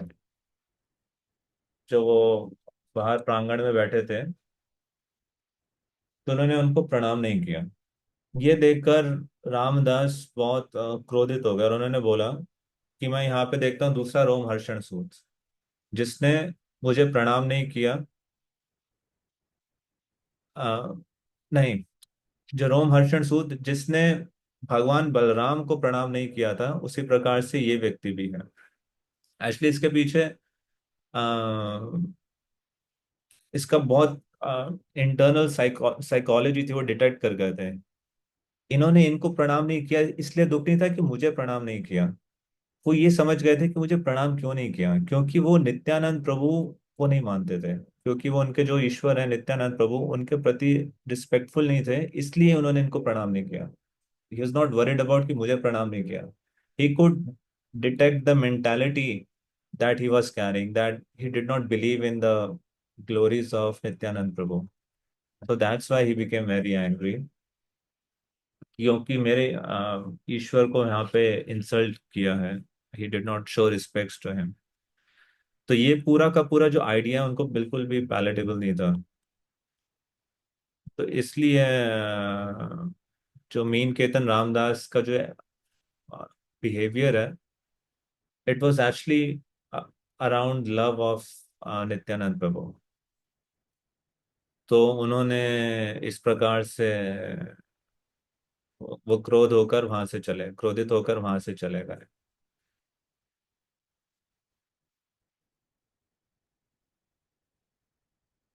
और इसके बाद एक्चुअली अभी गए नहीं थे, उन्होंने क्रोधित हुए बट फिर भी वो संकीर्तन कर रहे थे। और जब उत्सव खत्म हो गया तो मीन कीर्तन सबको अपना आशीर्वाद दे रहे थे। और उस समय जो कृष्णदास कविराज गोस्वामी के भाई हैं, उनके साथ इनका कुछ कंट्रोवर्सी हो गया, झगड़ा हो गया। तो इनके भाई को भी कृष्णदास कविराज गोस्वामी के भाई को भी चैतन्य महाप्रभु में तो श्रद्धा थी, परंतु नित्यानंद प्रभु के प्रति उनकी कोई श्रद्धा नहीं थी। तो ये देखकर रामदास दोबारा से बहुत दुखी हुए। और फिर कृष्णदास कविराज गोस्वामी बताते हैं कैसे मैंने अपने भाई को डांट लगाई कि नित्यानंद प्रभु और गौरांग महाप्रभु में कोई अंतर नहीं है। अगर तुम नित्यानंद प्रभु को नहीं मानते तो तुम्हारा पतन हो जाएगा। अगर तुम एक को मानते हो, गौरांग महाप्रभु को मान रहे हो, नित्यानंद प्रभु को नहीं मान रहे, या नित्यानंद प्रभु को मान रहे हो, गौरांग महाप्रभु को नहीं मान रहे, तो ये अर्ध कुकुटी न्याय है, कि जैसे मुर्गी को सिर्फ आधा पार्ट स्वीकार करना। तो इससे अच्छा है कि कोई नास्तिक हो, ऐसा व्यवहार करने से अच्छा तो कोई चाहे नास्तिक हो जाए, कम से कम ये धोखेबाज तो नहीं होगा, हिपोक्रेट तो नहीं होगा। और ये और इस ये कह के रामदास ने अपनी वंशी तोड़ी और वहां से वो चले गए क्रोधित होकर। और उस समय उनके भाई का पतन भी हो गया। तो ये पूरा इंसिडेंट एक्सप्लेन करने के बाद वो बताते हैं कि किस प्रकार से, क्योंकि उन्होंने अपने भाई को डांट लगाई थी और इस प्रकार से समझाया था। नित्यानंद प्रभु कृपावश कविराज गोस्वामी के स्वप्न में प्रकट होते हैं और उनको, जब वो प्रणाम करते हैं उनको, तो उनको उठाते हैं। और कृष्णदास कविराज गोस्वामी भी उनके दर्शन प्राप्त करके बहुत अचंभित रह जाते हैं। फिर वो सिर्फ नित्यानंद प्रभु की रूप की सुंदरता का वर्णन करते हैं कि उनका कैसा ग्लॉसी ब्लैकिश कंप्लेक्शन था, कितने लंबे थे, कितने उनके फीचर्स बहुत स्ट्रांग थे। और जैसे क्यूपिड होता है उसका हीरोइक स्ट्रेचर होता है, वैसे नित्यानंद प्रभु का स्ट्रेचर था। उनके हाथों की जो बनावट है इतनी सुंदर थी। उनके आर्म्स, लेग्स और उनके जो आईज हैं बिल्कुल लोटस के समान ब्यूटीफुल थे। सिल्क क्लॉथ में थे, सिल्क टर्बन पहनी हुई थी, गोल्डन इयररिंग्स थे, आर्मलेट्स थे, बैंगल्स थे, एंकलेट्स थे, गार्लैंड पहना हुआ था। उनके पूरे शरीर पर चंदन का लेप था, चंदन के मार्ग थे, तिलक से सुशोभित थे। और उनकी जो चाल थी, एक उन्मुक्त हाथी के समान उनकी चाल थी। उनका जो चेहरा है, आ, करोड़ों चंद्रमाओं की सुंदरता से भी उसकी तुलना नहीं की जा सकती। करोड़ों चंद्रमा मिलकर जितनी शीतलता प्रदान करते हैं, उनका जो चेहरा है उससे ज्यादा शीतलता प्रदान करता है, उससे ज्यादा सुंदर था। और बताते हैं उनके जो दांत हैं, जैसे अनार के दाने होते हैं उस प्रकार से उनके दांत लाल थे, क्योंकि वो बीटल च्यू करते थे। और उनकी जो शरीर है, लेफ्ट राइट इस प्रकार से स्विंग हो रही थी, क्योंकि एक्सटेसी में एब्जॉर्ब थे। और बहुत ही गहरी आवाज में कृष्णा कृष्णा कृष्णा कृष्णा इस प्रकार से उच्चारण कर रहे थे। उनके हाथ में छड़ी थी, लाल रंग की। वो उनके हाथ में बहुत एक्सपर्टली उसको मूव कर रहे थे। और बताते थे जैसे एक सिंह की चाल होती है, या सिंह जैसे उन्मुक्त सिंह होता है, जैसे वो चलता है वैसे वो चल रहे थे। उनके जितने भक्तगण हैं, उनके सखागण हैं, ग्वाल गोप वेश धारण करे हुए, जैसे एक पुष्प के चारों तरफ मधुमक्खियां भिन बनाती हैं, वैसे ही उनके सारे पार्षद उनके चारों ओर उनको घेरे हुए थे। और सारे कृष्ण कीर्तन कर रहे थे, बिल्कुल कृष्ण प्रेम में उन्मुक्त थे। क्योंकि वो गोप सखा थे, तो जो उनके पास हॉर्न्स बैंगल्स जो होता है उसको वो बजा रहे थे। और कुछ नित्यानंद प्रभु को पान दे रहे थे, कुछ उनको चामर कर रहे थे, विभिन्न प्रकार से उनकी सेवाएं कर रहे थे। ये सब उन्होंने सपने में देख रहे हैं, नित्यानंद प्रभु के साक्षात दर्शन कर रहे हैं। तो नित्यानंद महाप्रभु का जो स्वरूप है, उसको उसका ऐसा ऐश्वर्य देखकर वो कृष्णदास कविराज गोस्वामी भी एक्सटाटिक हो जाते हैं। और फिर वो नित्यानंद प्रभु उनको कहते हैं कि कृष्णदास, तुम बिल्कुल भी भयभीत मत हो, यहाँ से वृंदावन जाओ और वहां पे तुम्हें अपने जीवन की सिद्धि प्राप्त होगी। तो ये आदेश उनको मिला नित्यानंद प्रभु से वृंदावन जाने के लिए। और उन्होंने वृंदावन जाने का और रास्ता दिखाया, और फिर अप्रकट हो जाते हैं। और फिर इस अध्याय के अंत में वो बताते हैं कि कैसे कविराज गोस्वामी ये स्वप्न में नित्यानंद प्रभु को देख के मूर्छित हो जाते हैं। उनका स्वप्न टूटता है, और वो इस निर्देश पर मनन करते हैं, और फिर सीधा वृंदावन की ओर निकल जाते हैं। कुछ पैकिंग नहीं, कुछ बाय नहीं, कुछ दिस दैट नहीं, डायरेक्ट भगवान का ऑर्डर है, उसी समय सीधा वृंदावन की ओर निकल जाते हैं। और उनकी कृपा से, नित्यानंद प्रभु की कृपा से वृंदावन पहुंच भी जाते हैं। और फिर वो नित्यानंद प्रभु को प्रणाम करते हैं कि उनकी कृपा से मुझे वृंदावन धाम प्राप्त हुआ, और रूप और सनातन के चरण कमलों की शरण प्राप्त हुई। और फिर बताते हैं, सनातन गोस्वामी की कृपा से ही उन्होंने भक्ति के सारे सिद्धांतों को सीखा। और रूप गोस्वामी की कृपा से भक्ति के रसों का आस्वादन किया। रघुनाथ दास गोस्वामी को प्रणाम करते हैं, स्वरूप दामोदर को प्रणाम करते हैं, राधा गोविंद को प्रणाम करते हैं। और फिर विनम्रता पूर्वक बताते हैं कि मैं जगाई और मदाई से भी ज्यादा पापी हूँ, और मल में पड़े हुए कीड़े से ज्यादा मैं अधम हूँ। अगर कोई मेरा नाम भी सुनता है तो उसके सारे पुण्य खत्म हो जाते हैं। अगर कोई मेरा नाम भी लेता है तो वो पापी बन जाता है। तो जगाई मादाई हाथे मोहि से पापिष्ठा, कोरी शेरा कीटा हाइते मोनि से लाभिष्ठा। मोरा नाम सुने यही तार पुण्य छाया, मोरा नाम ले यही तार पाप हया। और बताते हैं कि संसार में कौन है नित्यानंद प्रभु के अलावा, जो इतने पापी निकृष्ट मेरे जैसे जीव को ये कृपा दिखा सकता है। क्योंकि वो दिव्य प्रेम में उन्मुक्त है, कृपा के अवतार है। इसलिए वो अच्छे और बुरे में भेदभाव नहीं करते। जो भी पतित है उनको वो उद्धार कर देते हैं। और फिर वो मदन मोहन को प्रणाम करते हैं, जो मदन मोहन राधा रानी के साथ रास लीला में अ, उनके साथ आनंद लेते हैं। कि वो मदन मोहन सबके हृदय को अपनी मधुरता से आकृष्ट कर लें। और बताते हैं कि नित्यानंद प्रभु की कृपा से उनको मदन मोहन प्राप्त हुए, और वही उनको उनके प्राणेश्वर हैं। और उनकी कृपा से ही उनको गोविंद देव के दर्शन प्राप्त हुए। फिर वो गोविंद देव की कृपा के बारे में बताते हैं, कैसे दिव्य वृंदारण्य कल्पद्रुमादः श्रीमद रत्नागर सिंहासन श्रीमद राधा शिला गोविंद देव अपेक्षा देवी सेव्यमानो स्मरामि। और कैसे वो रासलीला के आस्वादन करने वाले हैं, उनके बाएं तरफ राधा रानी है और उनकी सारी सखियां हैं जो रासलीला में आनंद ले रही हैं।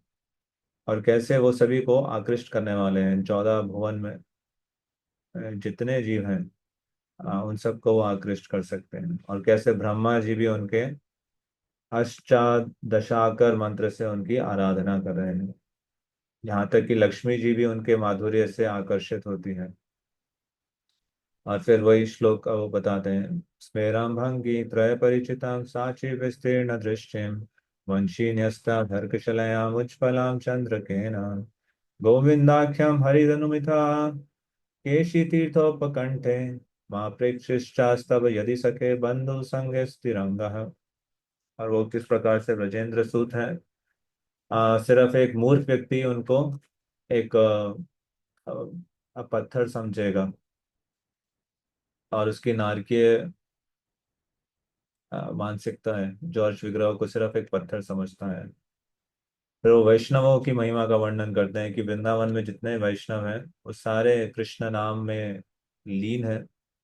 नित्यानंद प्रभु चैतन्य महाप्रभु उनके प्राणेश्वर हैं, और राधा कृष्ण भक्ति के अलावा वो कुछ नहीं जानते।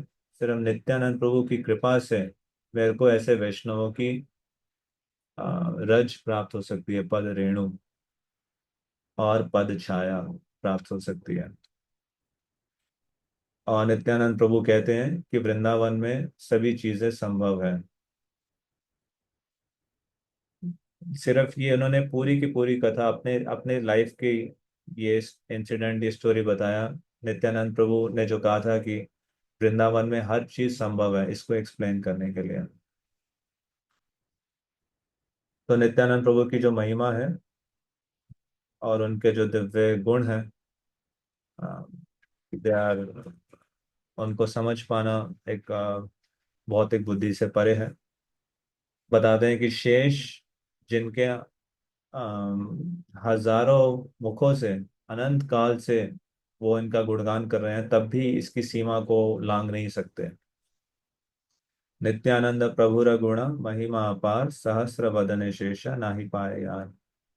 और फिर ईश्वर रूप और रघुनाथ दास गोस्वामी के चरणों में वो प्रार्थना करते हैं, उनको प्रणाम करके हुए इस अध्याय का वो समापन करते हैं। So this was very very little about glories of lord Nityananda Prabhu.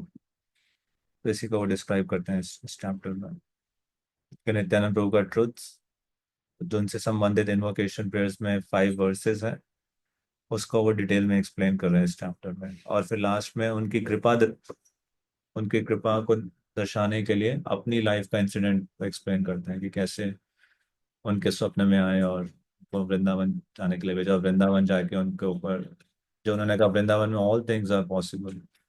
So how by His mercy all things indeed became possible in the life of Krishnadas Kaviraj Goswami.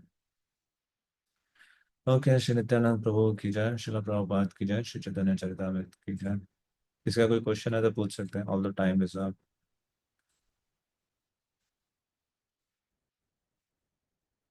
Yes Rukmini माता जी। प्रभु जी, जैसे कि बहुत बहुत धन्यवाद प्रभु जी। जैसे कि अभी नितिन प्रभु ने जो 5 वर्सेस चैप्टर 1 में हमने डिस्कस करे, आपने जो बताया, तो उसमें लास्ट वाला जो वर्स है दैट इज टेक्स्ट 11 ना। तो उसमें यहाँ पे ना आपने उस टाइम 116 लिख मतलब बताया था कि वर्स नंबर 109 से 116 तक। तो लेकिन ये तो पूरा चैप्टर कवर हुआ है, तो is it like is it मतलब ये ठीक है ऐसा समझना कि पूरा चैप्टर यहीं पे फिनिश हो रहा है, या किस हिसाब से, मतलब उस टाइम जब हम पढ़ रहे थे तो मैंने मार्क कर दिया था 116 तक। आगे जैसे हमने बताया कि जैसे कृष्ण रघुरामी के ड्रीम में आ रहे हैं एक्चुअली नित्यानंद प्रभु। जो 11th वर्स है जी। इन्वोकेशन का, वो 109 से 125 तक है। ओके। तो यहाँ पे कंप्लीट हो जाता है। उसके बाद फिर वो बता रहे हैं कि नित्यानंद प्रभु को अनंत क्यों कहते हैं। फिर नित्यानंद प्रभु के मूड्स को डिस्क्राइब करते हैं कि कैसे अलग अलग फीचर्स में, गुरु के रूप में, सखे के रूप में, भृत्य के रूप में उनकी सेवा करते हैं। और फिर बताते हैं कि नित्यानंद प्रभु अगर किसी की सेवा कर रहे हैं तो चैतन्य महाप्रभु अकेले ईश्वर हैं, इसको डिस्क्राइब करते हैं। और फिर नित्यानंद प्रभु की क्या कृपा की शक्ति है उसको डिस्क्राइब करने के लिए अपनी लाइफ का इंसिडेंट बताते हैं।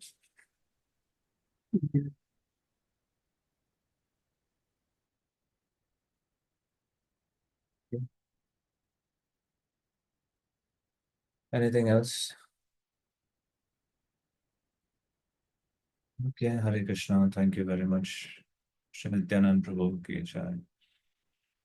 हरे कृष्ण प्रभु जी, हरे हरे कृष्ण प्रभु जी, कृष्ण। दंडवत प्रणाम। प्रणाम।